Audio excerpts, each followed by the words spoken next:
Hi, everyone. I'm Michael Casey. Some of you may know me from my previous hat that I was wearing. I was the CoinDesk's Chief Content Officer and ran Consensus for a while as the chairman of that big event. But thrilled to be here at my very first Token2049. Absolute delight to get this very different feel conference. I've done a lot of moderating in my time, and I can tell you that this one's just a little bit different. Can anybody have a sense of what's different about this particular panel than the usual array you have? Yeah, round of applause. Exactly. Round of applause. At Consensus, we put a lot of effort into trying to get a better, more diverse representation on our panels, and I don't think we ever got this, not for something as important as exchanges, and often, the woman is the moderator. So I'm really thrilled to make sure that to see that we have this diversity. But Ben, if we get in any trouble together, you and I have to, join forces here because everyone's applauding for our beauty, yeah? Exactly. All right, so anyway, enough of that. Why don't we just get started here. Guys, what I'd like you to do, just to lay the stage here, is to describe your organizations. You're all exchanges, but which markets are you in, and a sense of your size, and what the essence of your company is all about. But Ben, take it away. Yeah, so I'm the co-founder and CEO of Bybit. We're the second largest exchange in the world. Pretty global, all over the place.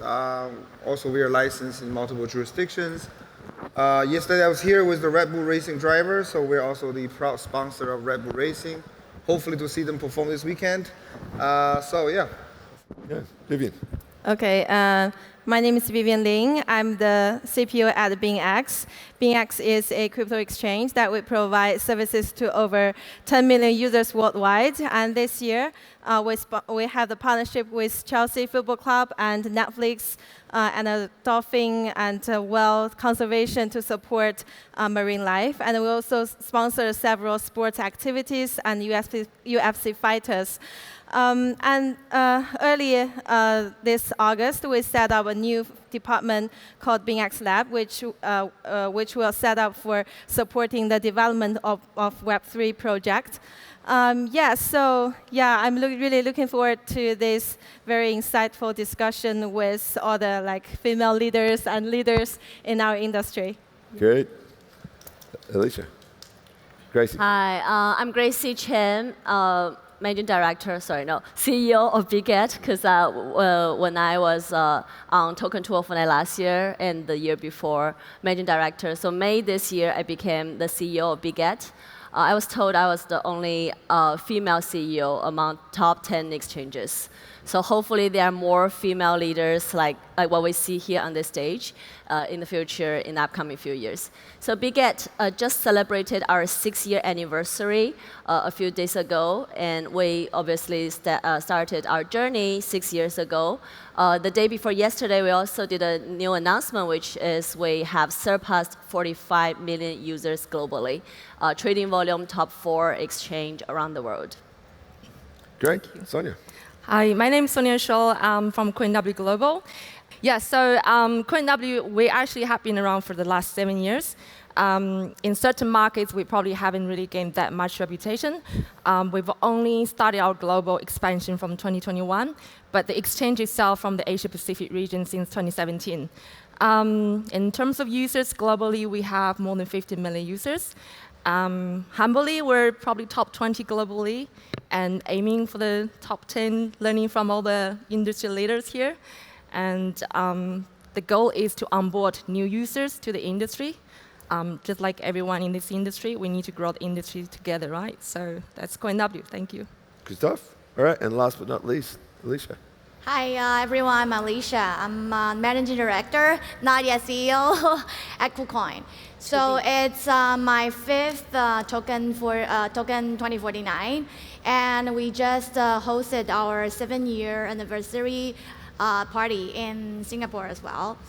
I think we are having pretty good progress in compliance side and also in product side. So stay tuned with us. Yeah. Okay. So all of you are, well, sort of all around the world, largely with the exception of the United States.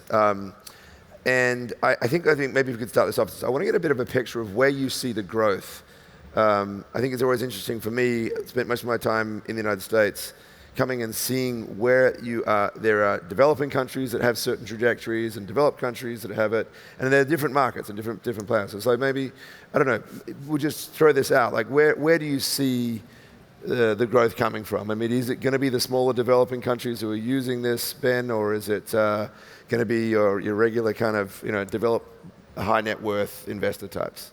So if you talk about user onboarding, it's definitely a new developing world, especially within the past 6 months. We've seen, I think the topic is really good, niche to mainstream, right? Mm-hmm. So we've seen a few big ecosystems really onboarding a lot of users, mainly like town ecosystem, through these little tap to earn games like dogs, hamsters that's coming up. So if you look at the geography of these users, mainly Africa, India, and then CIS region, and then probably a little bit of Europe. So I think this whole new trend of onboarding is really from these places. One of the reasons I think is because the financial system over there is not yet matured. So they can immediately onboard onto crypto, and you can see that crypto is really empowering these guys, and in a way replacing or establishing their position as a financial type of role. So I think this is something really interesting. Yeah. And so, and Vivien, like, is it in those developing countries something that is really all about payments? Are people using it for everyday exchanges, or is it more of an investment play, or is it a mix of both? What are the nuances there? Okay, actually we see the similar trends as what Ben just described. In terms of number of users, it's indeed come from those developing countries where the monetary system is a little bit unstable, or basically their currency is depreciation, or those kind of needs. They have a real needs in their life to use or to convert their fiat currency to cryptocurrency. But I think for exchange, I think first and foremost, a task for us is to operate a business in a very compliant way. So that's a key challenge for us. It doesn't really means that when we see there's a huge potential there, then we can just jump in. We have to work with the compliance with the regulators, and also we need to get to know the microstructure of that market. For example, in Turkey.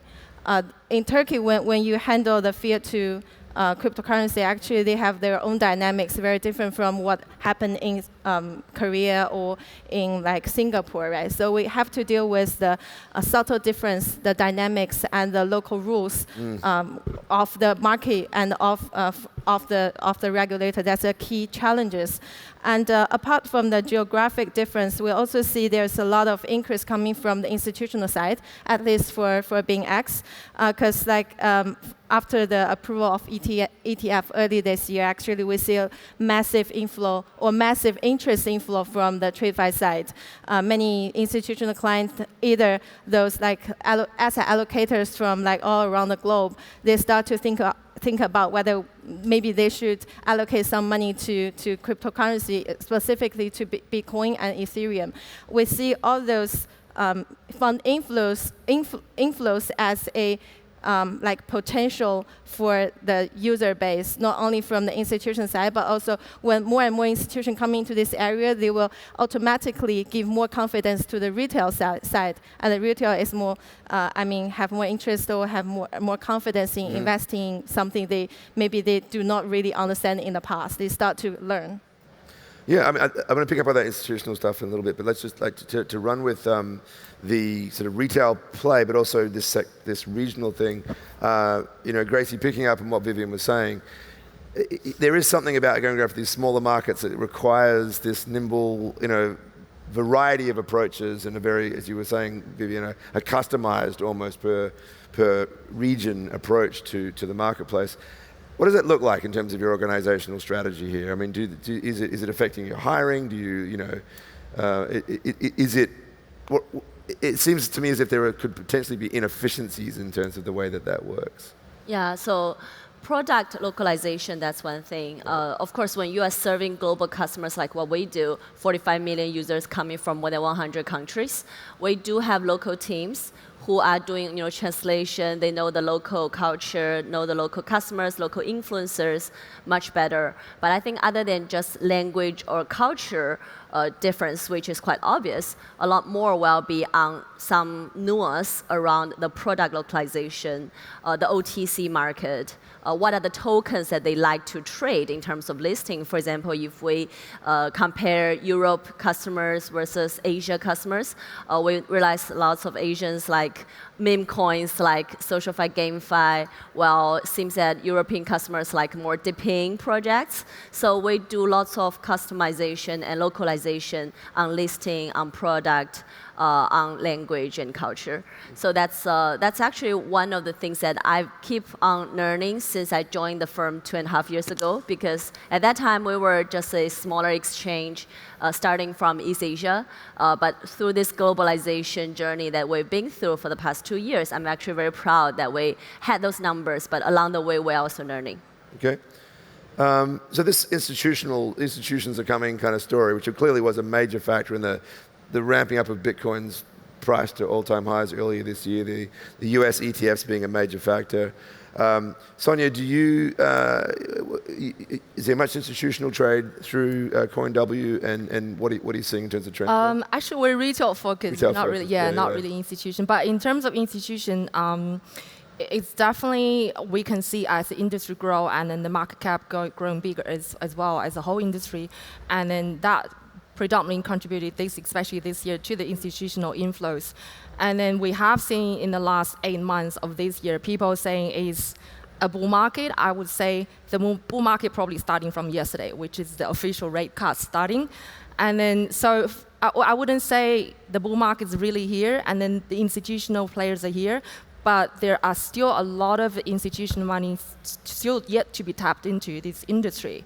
And then, but we are retail focused, but money flows. So institutional rate cuts, institutional then flows to companies and retails. So it all, I mean, liquidity comes back, it benefits everyone. So, I mean, even retail focused, and then we definitely benefit from the institutional, recognition of this whole industry, yeah.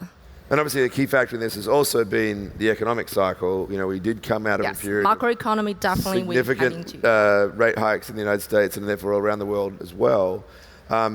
It's interesting right now, right? People are expecting a rate cut in the US. Maybe we'll see how much further that goes. But in some places around the world, they're still hiking, or they're still actually keeping them tight. So what does that mean for your business here, Alicia? Do you see, are you anticipating a ramp up in activity and trading if there is easier monetary policy in the US and elsewhere? So we don't have any customers in US, but we got pretty diversified user base in global. So we just got our license in India. So India is now has the biggest user base for us. And but for those institutions, most of them are from Europe and everywhere in the world. Our business now will be more focused on those markets that we are fully compliant, that will help us to make our customer to have more confidence to trade. And because the regulations and the compliance is all about to protect the local people, right? So actually I travel a lot, and I talk to regulators and some government officers in different countries. I think they are from traditional area, but they're actually pretty open-minded to the crypto thing. But now we surely need decades to launch, to design, and to polish a regulation, right? So maybe we need more time, and we need more confidence for the local governments and also the local people. So you brought up the topic of compliance, and so now we're going to go there. And Alicia, of course, KuCoin has had some enforcement actions New York AG and the DOJ case as well. Where do things stand with that, and how has it impacted your business? And I want the rest of you not getting off the hook either. We need to talk through about like this compliance trend that we've seen, but specifically KuCoin has had a specific challenge. So just tell us a little bit about where that's at and how it's impacting the business. I think all the players and all the exchanges here, we're trying to driving like regulation clarities, right? So for us, it's I think it's just pushing us to speed up our operations and our strategies, our plans of the compliance side. So before that, we put lots of our efforts to expand on our markets and to polish our products and to just push our developer teams every day. But now we have a stronger compliance and legal team, and we put compliance and get license to our first priority. But it means sometimes it's not only about the numbers of your business, right? It's about if you're going to run your business with a long-lasting or sustainable way. So I think it's a good news, and since we're here and since we're still doing well, and we're going to announce the different good news to us in this year. So yeah, I think it's a good news. Good news in regards to. Sorry, so you're going to announce some news. Yeah, we're going to get more license, and yeah. Okay, well, we look forward to that news. Ben, compliance is not cheap. If we are sort of, I think, entered into this wave, and it clearly, again, the United States had some leadership in this impact, and we've had some very, I was on stage yesterday with Richard Teng, and of course it's a unique situation for a CEO to be leading a company with his founder in jail, right? It's an extreme situation. So clearly everybody in this industry has had to lift their compliance game, add a lot of, but it's not cheap, and I think it can lead to almost economies of scale protection here. So what has it meant for you from the business perspective? I mean, does it affect the cycle, how fast you can grow, Give us a little bit of a picture of it. So compliance not cheap, but penalty is more expensive. Right. And also not come with monetary, but other consequences. Sure. So I think everyone on the seats here, we're lucky that at least we were not the first one, so we can learn. We had the opportunity to adapt the business a bit. So I think now pretty much all the exchanges are really ramping up the compliance. I think about a year ago, at least from Bybit perspective, we do sanction and all the checks up to a certain dollar amount, or from a certain dollar amount, like $100. But ever since last year, I think we've seen what happened with the industry. It's now zero amount, basically name, string checks, chain analysis, and all these checks. So the operation is definitely getting a lot heavier, meaning a lot manpower. But again, I think a lot of automation. Luckily, I was talking to like Chen, Elliptic, all these vendors are really ramping up their capabilities to be able to do automations. So KYC is becoming more efficient. KYC, name screening, everything is a lot more efficient, but also expensive. Yes. So I think the exchanges are their biggest partners. But that proves the way, and also all the exchanges are getting licensed here and there. And they typically look at your global program. A simple question most regulator will ask is how many staff you have in your compliance team. So to have a large compliance team, it actually is a good positive signal to the regulator. Yeah. Right. I mean, but it is expensive. But the other thing it also can be is burdensome for financial inclusion, right? I mean, it's one of the dreams of Bitcoin initially was that you wouldn't have to have this identity layer in that process. But we've really, I think, as I've seen it over the last 10 years of covering this space, we've gone from that world to one that is now almost entirely KYC'd, right? So I just wonder, like, you guys are all in the developing world, and you've got this like take where there are these younger, not necessarily as well-developed markets. And in many of those places, things like identity and KYC are actually a burden to entry. So has it impacted, the capacity to onboard people? Or have you found efficient ways to continue to grow into those underdeveloped markets and yet at the same time maintain compliance? And I'd like all of you to address this. So your take on that, Vivien. Okay. From my point of view, like in the past, maybe the initiative of Bitcoin is like decentralized, no government. But like over the past 10 years development, we actually see a lot of like risk exposed to like followed by the decentralized or like governmentless kind of activity. So nowadays come to a point that because like exchange here, we're already very big, we have to take the responsibility to protect users' assets, to protect that nobody gonna like fall into trouble by like trading with us. So we feel this probably around this time, it's like we have no choice. We have no choice because we want to protect the security of the assets and keep like our operation more transparent. We have to give our users more confidence trading with us, say, oh, we are good people. And how to say we are good people because we do things, we are regulated by someone, by the government or by the regulator. And secondly, we are like willing and we are proactively trying to make our business like in linear of the standard of standard market practice and from the financial market. So basically, firstly, we have no choice. We have to do that. And secondly, this is a necessary step towards, a level up in terms of scale, in terms of like what other business we can do. So, yeah. So I would say from BingX perspective, we do closely monitor all the regulatory development around the globe from the regulator perspective and from also other exchange perspective. And we internally treat regulation or compliance as a product. It's not as a requirement, we treat it as a product that we have to fine tune. We have to make the user interface, the user experience as better as possible. Okay. So there is a somewhat different approach to compliance within the, I would say, somewhat competing world of decentralized exchanges, of DEXs. No, I actually want to add a bit. Is in our industry, compliance AML sanction, we are revolutionized how it's been done.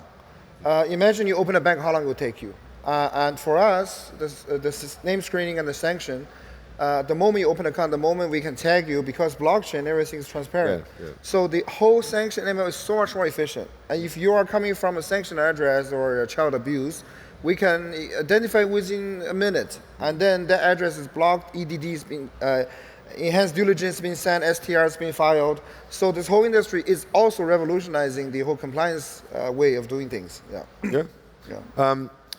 Is there a competition from DEXs, I suppose is where I want to go with this? Like decentralized exchanges, is that a meaningful competitor to the centralized exchange approach, Gracy? DEX, I think they are competitors or they have been competitors since day one.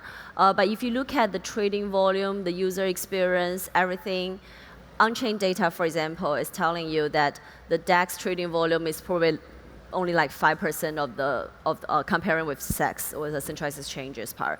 So there is competition, but I wouldn't say it's that meaningful. And also noticing that it's not like a zero-sum game. Actually, for us, we acquired a decentralized wallet called Bitget, and we rebranded it into Bitget Wallet. And this is like a DEX. They have lots of decentralized exchanges function, decentralized wallet, decentralized NFT marketplace, etc. And we have lots of collaboration between the central exchange and the DEX.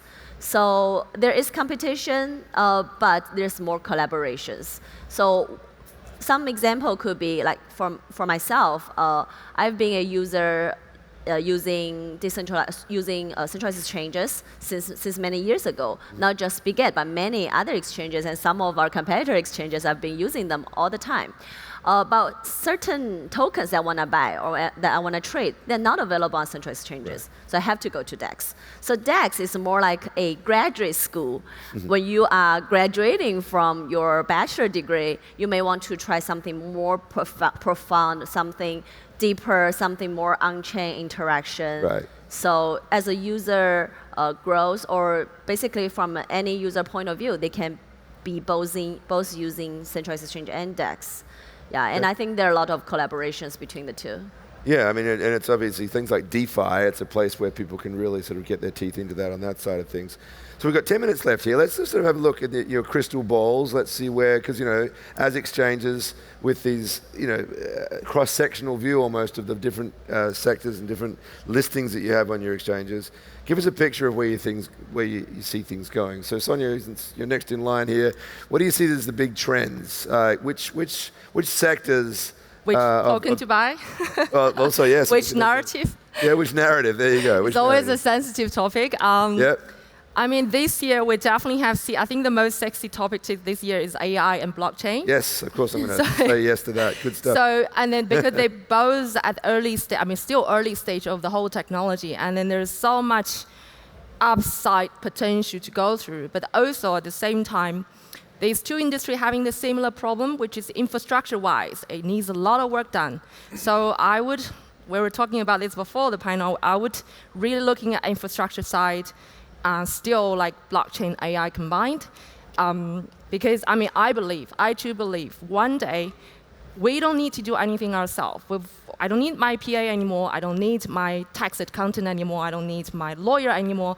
I've got to get this AI to do everything for me. It's the same with booking tickets. It's also the same with trading, on platform, trading, crypto. My AI agency will invest my money for me. I wouldn't trust my financial planner, but I need to trust my AI agent. So, that's the vision of it, right? And then that whole idea of building this data and computing power and everything decentralized is also one of the safest way to grow the industry as well, because to avoid the single point failures and everything. So, personally, I am true believer of AI and blockchain technology combination. So anything in that space, yeah, I have a big bag, yeah. As I said, very pleased to hear that. Great to hear. Alicia, any particular perspective here that you see? Obviously you're not going to be able to tell us which coins to buy, but what do you see in terms of which coins to buy depends. We launched our AI mini tool to help our users to trade like smartly. So we talked about AI, it's all about machine learning, right? And when you want to improve what you're doing, you want to learn from your experience. So we got millions, billions of data, and we analyze it, and we turn them into some strategies to help up users to trade like smart and to pick up some strategy for them, like customized, like it's a customized strategies, right? So it will depend on your risk references, risk preferences. And it will also analyze what kind of coins you used to buy and what kind of coins are more popular within people just like you. So like before AI, we learned experience from people and maybe from some influencers. But compared to 5 or 10 years ago, it's even easier to get more information, like everywhere, about blockchain, about how to trade, about the technologies. So you can easily find a mentor around you, or maybe online, or you can just ask your ChatGPT, right? That's an interesting line of thinking here. Are you all incorporating and thinking through what the AI trading bot world looks like for you? Are you seeing your users adopting these tools to trade with, Ben? Yeah, our approach is slightly different. We don't like to use the name AI because to retail users, they don't understand what it means. Right. So we ask ourselves, what are the mundane part of the trading or the whole user experience interacting with exchange this part we can make it a little easier, a little automation. So one of the key, for example, one of the things we find is most users, when they see a token listed on Bybit, they have no clue what it is. And they want the fastest tool to tell them what is this about. But they don't want the Wikipedia explanation because nobody has time to read. They want a quick breakdown of market cap, your analysis, who are the founders, is it legit, is it a scam, who's buying it, how many users are on Twitter talking about it, quick summary of that. So we are using AI tool to give them that. So basically, when we look at it, is which part is mundane and troublesome for the users, and how can I help them? And that's the way we approach it. Okay. Yeah. You guys, Vivien, do you see AI being integrated into trading activity? Yeah, I think AI is a very broad concept. If you want to break it down, it's actually, we're talking about ChatGPT, we talk about large language models, those like inferential models. That is particularly capable of dealing with large sum of data, to read a passage, to read a social media, and draw the conclusion. Basically, it's very easy to use and very user-friendly. So we use that. We integrate that part into our news outlets, and we use to popping up the news to provide our user the most updated market summary, market insights, those kind of things. Just a very add-on service. And another type of AI called machine learning is a very mature technology. When I was a trader in financial industry, I use that model very often. We have over 3,000 of factors we input into that data, input that data into the model, and they will tell us when to buy, when to sell. Of course, it's more complicated than just saying when to buy, when to sell. So in we provide a trading tool, like trading bot. We're trying to help our user populate all those parameters by integrating machine learning technology to that product. And some areas, because I'm also the head of BingX Lab this moment, so when I think about what to invest next in AI technology, AI sector, I'm now looking for LL model implementation in deep learning that will be a transformative technology and experience to quantitative traders. We want to bring that experience to retail traders. And also, I'm looking at how to improve the computational efficiency in AI space, modular AI, similar concept as modular blockchain. So all those things, it's there's so many other fundamental technologies we can work on instead of just say, okay, use AI to read the passage for you or use AI just to trade. Okay. So we've got 3 minutes left here. I'm here as my first token 2049, and I must say I'm feeling a lot of energy. This feels a little different from some of the things we've seen in the United States lately. It feels like things are in a pretty good mood. I'll say that much. What are your takeaways? Just to be quick here, because we are looking again, crystal balls. Where are things going? Are we in an upcycle right now? And is there anything that's a takeaway from 2049? This is your 5th, is it right, Alicia? That you've been to 5? I think you told me, right? Yeah, yep. I think I can still feel the vibe here because as I said, I travel a lot, right? In Singapore, I think I see most diversified people come in, and they're still very excited about the new technologies. 5 years ago, people are talking about some public chains and this and that, and now it may be AI or maybe meme coins, because meme coins just represent the vibe of communities, right? And there's always something new, new narratives in. But I think I'm very glad I'm still here and feeling such a positive vibe here. Just quickly, guys, are we in an upcycle? Is it we coming? Headed north saying from here? that we could be all biased because we're in the industry. You are definitely a little we bit. must Okay, my question is how up are you? Are you regular up or are you super up? I think Token picked a perfect date. I would say yesterday, 18th of September of 2024, should be the official starting date of this bull run. Okay. If you think you have made money this year, waiting for the bigger one. That's what I'm thinking. Because the whole macroeconomic situations has been changing, will change in the next 12 to 24 months. And industry booming need liquidity. Okay. Gracy? I think I'm much calmer, not that hyper bullish. Right now, I guess 2 major factors we're observing. US interest rate cut 50 bips, it's decided already, but how would that continue from here? Second one, the US presidential election. Who's going to be the next president? What are the policies from the president, from SEC, from CFTC, et cetera, towards cryptocurrency industry? And that will be the next framework. And Michael, you and I both graduated from MIT, so when we were speaking about AI, I was thinking, There might be one too quick correction, much by the way. AI. I taught at MIT. You taught at MIT. It is I much studied at harder MIT. to get into MIT as a student than it is to go there to teach. And so let's be clear. Yeah, but I've been thinking about what are the measures that actually we did rather than just using AI, but also anti-AI. For example, lots of users are, their accounts were hacked by some other hackers because of deepfake. So how do we use tools to avoid that? So these are some topics that I've been thinking as well. Yeah, a lot of interesting stuff. All right, that's pretty much all we have time for right now, unfortunately. Wonderful panel. Thank you to all 5 of you for putting up with me and sharing all of your insights. A round of applause, please, for these people.